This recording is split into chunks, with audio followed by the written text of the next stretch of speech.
Welcome to another installment of Cracking Open the podcast, brought to you by the Sage Circle. In this series, I interview Sage Circle members to find out about their intuitive journey and development. Today's guest is Diann, an amazing woman who has walked through so much in life, including the loss of her son. Diann shares with us the unique way her intuition presented itself as a child, some of the intuitive experiences she had as an adult, and how she is able to connect with her son today. Let's jump into Cracking Open.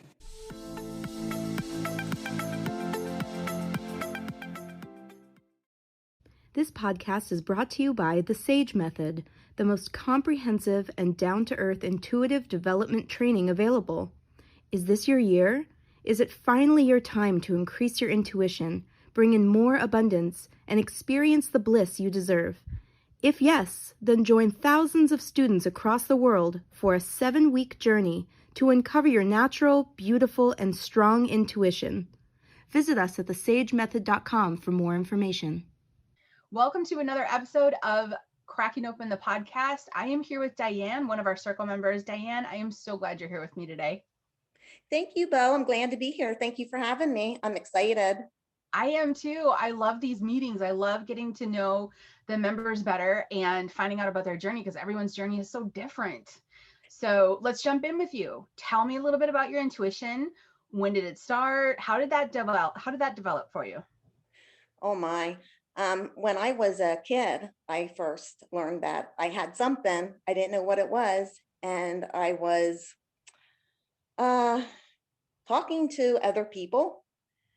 And my mother would come in and say, Diann, who are you talking to? And I said, there's people there, Mom. Don't you see them? And she's like, no, those are just your imaginary friends. And she kind of blew it off and walked away. So throughout my childhood, I felt like I was different from everybody else. I actually had gone into the hospital a few times with stomach issues. And, my mom would say, what's wrong with your stomach? And I said, it just hurts, Mom. I don't know. It hurts. It hurts really bad. And I would point to it. So they put me in the hospital and they ran tests on me. The doctors ran tests on me and they could not find anything. I was in 2-3 times and they couldn't find anything at all. And they told my mom that it was just my imagination. It was in my head and that maybe something happened, that maybe one of my sisters or brothers might have said something to me that threw me off and made me think that my stomach hurt. But then as I got older and I started to develop my intuition a little bit more, I knew that it was not what they said it was. So I was actually, now that I think back on it, I was actually picking up on the energies of other people. And my stomach would hurt from that, from the bad energy I was picking up. Got it. So how did you put those two together?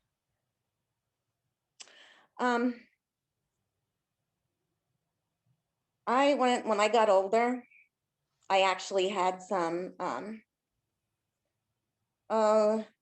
interactions with people. So my first one, I had like 3 of them. And my first one was with my father after he passed away. I was driving pretty fast to my mom because my mom was very upset and I wanted to get there. And he appeared in front of my car and he's like, and as I was driving, he's like, Diann, slow down. He said, you don't need to be going so fast. Your mother will be okay. And I'm like, what? And it was a shocker. And I was driving yet at that. So I pulled off the road and I'm like, Dad, is that you? He's like, yes. He said, it's me. He goes, I have something to tell you. He said, I'm okay. He goes, I want you to take care of your mother. And then he was away. He was gone. That was a shocker. That was like my very first, as I was an adult, that I seen that.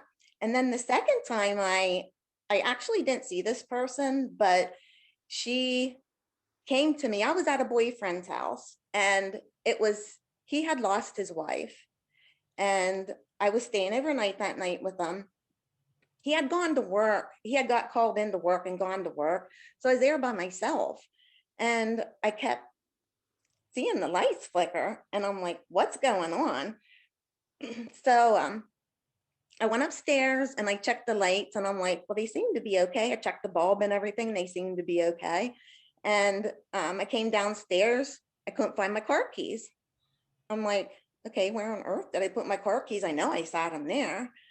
And so I turned to walk away and I came back and my car keys were there. And I'm like, okay, this is weird. Somebody's in this house. Mm-hmm. And then the lights started flickering again after I said that. And that scared me. So I grabbed my car keys and I left. But to make a long story short, this lady, this wife of my boyfriend, my ex-boyfriend, she followed me in my car. She was Okay. in my car while I was going home. And I'm like, and I could feel her beside me. I didn't see her, but I could feel her. And I'm like, what? I said, what do you want? I said, what's wrong? What did I do? And I heard her say in my mind, you didn't do nothing. I don't want you with him. I want you to get away from him. Oh. I said, I'm like, why? And she wouldn't talk to me. She just said, I'm not going to go nowhere. She said, until you leave him. And I'm like, whoa, okay. So I went home and I called my intuitive friend and I said to her, I need help because she can actually see them and speak with them better. Mm-hmm. And so she had me go to her house and this lady came with me and she's seen her and she's like, what do you want? What's the matter? And she goes, I will let her alone if she leaves my husband. She doesn't know who he is. He isn't the person he says she is. And she needs to leave him. When she leaves him, I will let her alone. So I had to call him up and tell him that I couldn't see him anymore. And I broke his heart and I told him why, but he didn't believe me. Okay. He's like, that I don't believe you. And I said, I'm sorry, this is what your wife is telling me, and this is what I have to do. And after that, she let me alone. And did you find out anything later of that you wouldn't have been okay, or did you get any feedback later? No, I didn't. Nope. She just You let just me straight alone. up And trusted it. yeah, she just wanted me to let him alone because he wasn't to be trusted, more or less. What he was telling me wasn't true.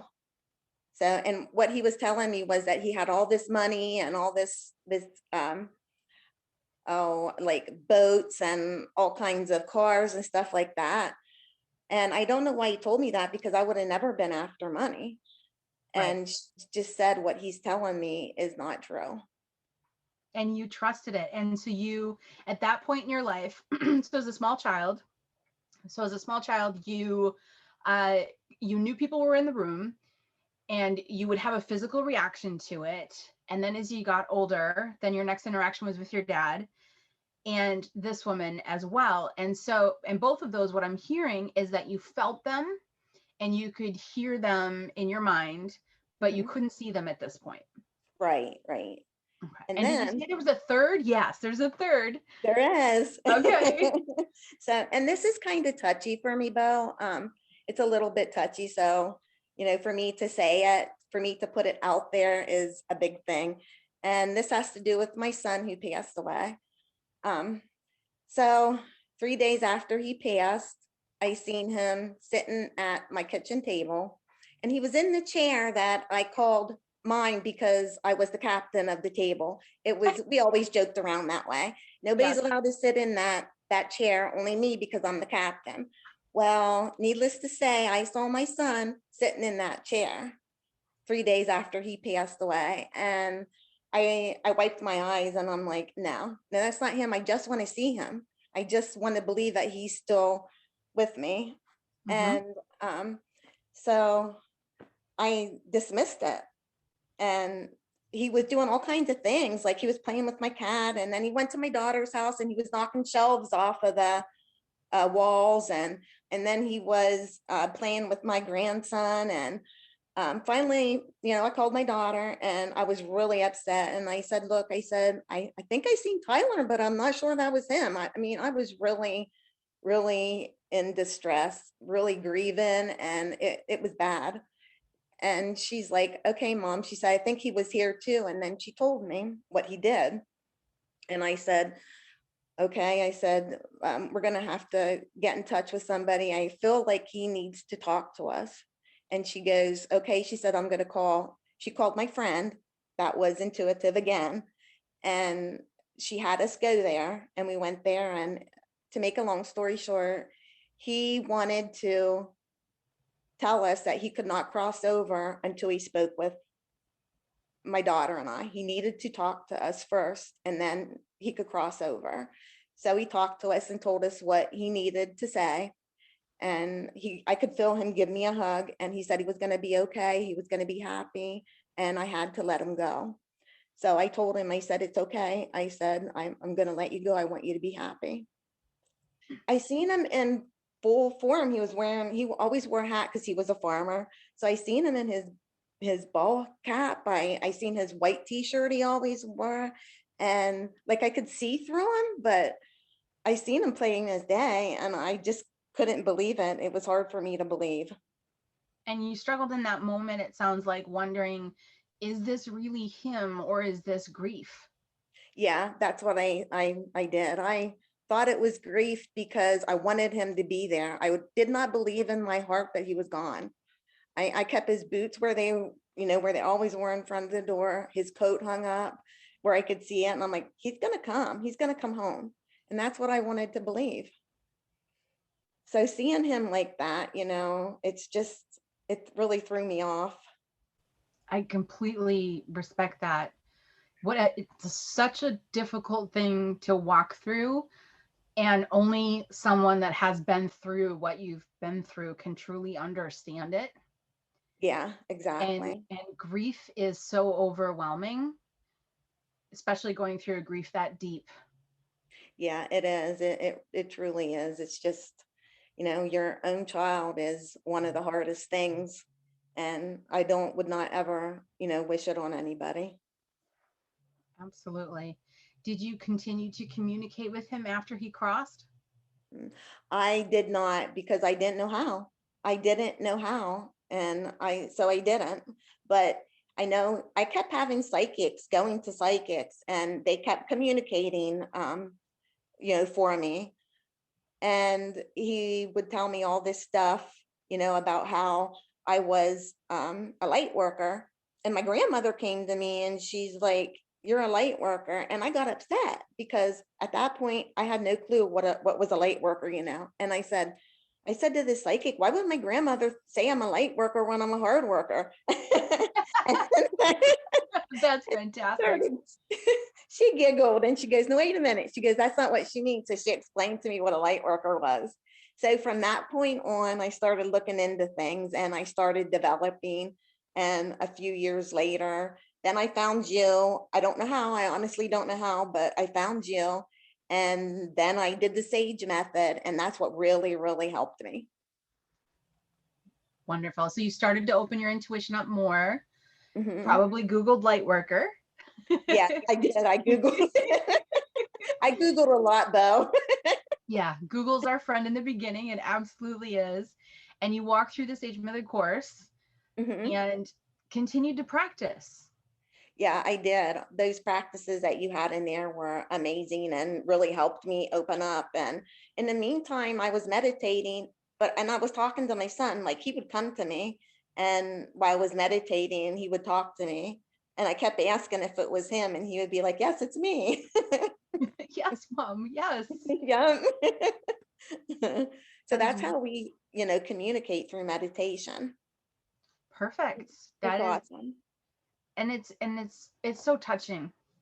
It's just so touching to hear that you can sit with him and communicate with him in those moments, Hmm. and that you trusted yourself, you worked hard, and you worked on honing your intuition to be so connected. To be able to do that is an incredible thing. It's absolutely beautiful.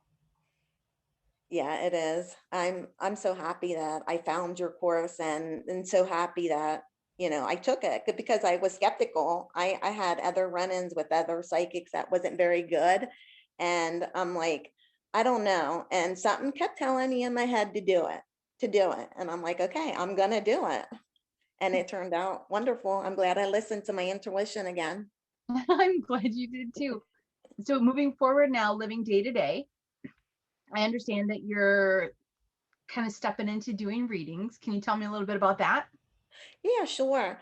I'm in other groups where I'm an approved reader, and I do posts asking for a picture of the sitter, so I can actually take my time and look at that picture and read them. So I do love readings and I do general readings.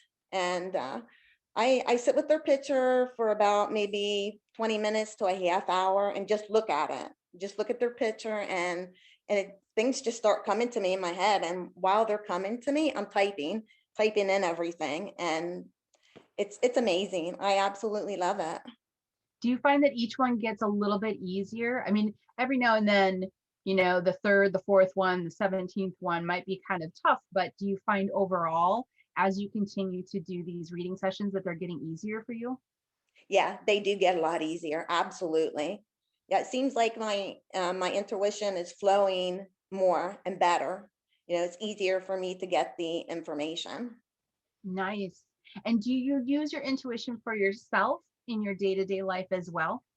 I do. Yep, I started doing that. I didn't at first. I didn't listen to it, but now I am. Now I am, and it's amazing. I manifested a job, and when I manifested that one job, I'm like, I only want one, but I started getting a bunch coming in. It's like three or four of them, and I was getting hired here and there, and I'm like, oh my gosh, this is a lot. Okay, which one do I decide on? And then I finally did pick one. What I did was weigh out all the options, and the one that was better for me, I chose. So what does manifesting look like for you? You sit down and you say, okay, I want to manifest a job. I'm asking this question because to hear that you manifested a bunch of jobs that you had to pick from, I know there's a few listeners going, ooh, how'd she do that? So tell us, so what does that look like for you to sit down and purposely manifest? I actually used your one email that you sent to us about manifesting. And what I do is picture, there was three things that you said to picture, three Mhm. things that you want. And so I pictured those three things that I really wanted, and I seen them in my mind's eye. And I did an affirmation on all three of those things and just kept doing it for probably, I did it for like 3 weeks maybe. And then I started manifesting, my jobs. All I wanted was a happy, to be happy in my career. And then Mhm. I would picture what I would be happy doing. It And sounds like there was consistency there too. yeah, yeah, there was. I did it every day. Once a day, I would do it. And I would do that first thing in the morning when I got up. Nice. And then you've got multiple jobs to pick from. I did. I did. It was amazing now. I couldn't believe it. I'm like, oh my gosh, I manifested this. Isn't that fantastic? So you had patience, you had consistency, you had technique, you didn't overdo it. You just, once a day, I'm just committed to sitting down and making sure that this gets done once a day, kind of like brushing our teeth. Well, that's twice a day, but you know what I mean. And you stuck with it. I absolutely love that. And I was going to ask, like, what positive results do you see? But that's a big one right there. Yeah, I did it for like 5 minutes every day, every single day, right away in the morning. I like to do my stuff, right away when I get up. Mhm. Exactly. So in the Sage Circle itself, so you took the Sage Method course, which is the 7-week course. In the Sage Circle membership itself, the online spiritual membership, I'm curious to find out, now knowing about you opening your intuition, doing readings, and having incredible success with manifesting, what areas of this circle do you find yourself magnetically drawn to the most, or what areas do you find help fill you up every day? I like the people that are in the circle that we can communicate back and forth with. If you have a question, they're all there ready to jump in with you. Just being around like-minded people is amazing, and it has helped me so much, so much. Doesn't it just shift everything? This, Yeah. being around the like-minded people, to not be so isolated with your Yeah. experiences. Yep, because I was alone. I have one friend that that she will do things with me with this, but there's that's it. That's all I have, and I can't always go to her with everything that I have. And it's really nice to have a circle, of people that can help you, that can be there for you, give you support if you need it, and answer, the questions that you might have. Absolutely. So Diann, I've listened to this incredible journey of yours, an incredible journey of yours, from youth, having these experiences and seeing people, to moving forward, seeing your father, seeing your son. I mean, that my heart. And moving forward beyond that, to even not beyond that, but moving forward to fulfilling more of your intuition and more, and being committed to it, and practicing and having patience. And now here you are today doing readings. What is a piece of advice that you would give someone else on their spiritual path? I would tell them to go with their intuition, to never doubt it, and because it will never fail you ever. Mhm. And also to do the sage method, because that is it's an awesome program, and they will open up.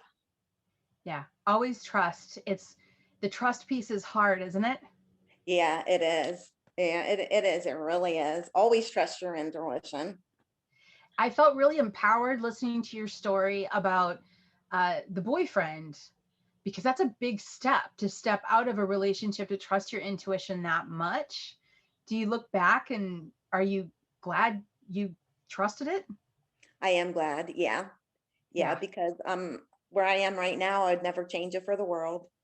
No, there you never. go. There you And go. I think it was supposed to happen that way. I really do. And, he probably wasn't for me, but I felt bad because he cried and he didn't believe me. And I didn't know what else to do. I just knew that I had to get away. It's a tough one when you need to follow your intuition and you're honoring it, but it doesn't jive with human logic, especially in relationships and things like that. And it's a tough one, but you know what, Diann, you did it. Yeah, yep, I did. And I'm happy where I'm at right now. I wouldn't change it for the world. I have, the most wonderful man in my life that supports me through anything. He loves it that I'm doing this with the readings and following you and doing the courses. And he just absolutely loves it. And I'm also a Reiki healer. So I'm attuned to Reiki. And I'm going to actually open up my own business doing that as well. So I'm all excited. I You actually got offered a place to open it up in. It's just a small place to start, but I manifested that also. I love it. You're a manifesting machine. I think that that's fantastic. That is fantastic. And I'm so excited to hear your journey. Thank you for coming on here with me today to share it. You're very welcome, Bo. Thank you for having me. Absolutely. Thanks, Diann.